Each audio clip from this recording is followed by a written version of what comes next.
திருவள்ளுவரின் வழியில் வாழ்ந்து வாழ்வின் உன்னத நிலையினை அடைய திருக்குறளோடு நாம் என்னும் இந்த நிகழ்விலே இணைந்திருக்கின்ற உங்கள் அனைவருக்கும் முதற்கண் வணக்கம். குறள் எண் 518, அதிகாரம் தெரிந்து வினையாடல். 1891 ஆண்டு ஜெர்மனியில் பிறந்தவர் எர்வின் ரோமெல். 1910 ஆண்டு இவர் ஜெர்மனியின் இராணுவ படையில் சேர்ந்தார். முதல் உலகப் போரில் இவர் காட்டிய தீரமும் வேகமும் இவருக்கு வீர பதக்கங்களையும் நற்பெயரையும் ஈட்டித் தந்தது. பதவி உயர்வு பெற்று ஜெர்மானிய படையின் துணைத் தலைவராக உயர்ந்தார். அதன் பிறகு பல ஆண்டுகள் இவர் ஜெர்மனி இராணுவத்தினரை பயிற்றுவிக்கும் பணியில் ஈடுபட்டிருந்தார். தனது அனுபவத்தை கொண்டு ரோமெல் போர் பயிற்சி பற்றிய புத்தகம் ஒன்றை எழுதி வெளியிட்டார். 1930 ஆண்டு ஜெர்மனியில் ஹிட்லர் ஒரு முறை ரோமெலுடைய புத்தகத்தை படித்தார்.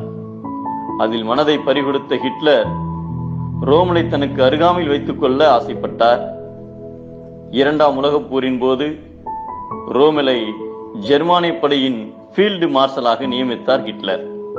போர் முனையில் நின்று வெற்றியை குவித்தார் ரோமெல். ரோமெலின் வெற்றியின் ரகசியத்தை அறிய பத்திரிகை நிருபர்கள் ஒரு நாள் ரோமெலின் இருப்பிடம் தேடி சென்றனர். நிருபர்கள் சென்ற வழியில் உடைந்த டாங்கி ஒன்றின் அடியில் படுத்துக்கொண்டு ஒருவர் பழுது பார்த்து கொண்டிருந்தார். அவர் முகம் முழுவதும் கரியுடனும் உடை முழுவதும் எண்ணெயுடனும் தூசி வடிந்தும் காணப்பட்டார். நிருபர்கள் அவரது அருகில் சென்று, நாங்கள் ரோமெலை பார்க்க வேண்டும், எங்களுக்கு வழிகாட்ட முடியுமா என்றனர். உற்சாகத்துடன் எழுந்த அவர், நான் தான் ரோமெல் என்றதும் வியந்து போனார்கள். அவர்களுக்கு பேட்டி எடுக்க வேண்டிய அவசியமே இல்லாமல் போனது. இன்று உலகில் உள்ள எல்லா இராணுவத்திலும் எர்வின் ரோமெல் பற்றி கற்றுக் கொடுக்காமல் போர் வீரர்களுக்கு போர் இயலை பற்றி கற்பிக்க முடிவதே இல்லை. ஒரு செயலை செய்வதற்கு தகுதியுடையவர் என ஒருவரை ஆராய்ந்து அவரையே அச்செயலை செய்வதற்கு உரியவராக அமர்த்துதல் வேண்டும் என்பதை வினைக்குரிமை நாடிய பின்றை அவனை அதற்குரியனாகச் செயல் என்கிறார் நம் தெய்வ புலவர் திருவள்ளுவர்.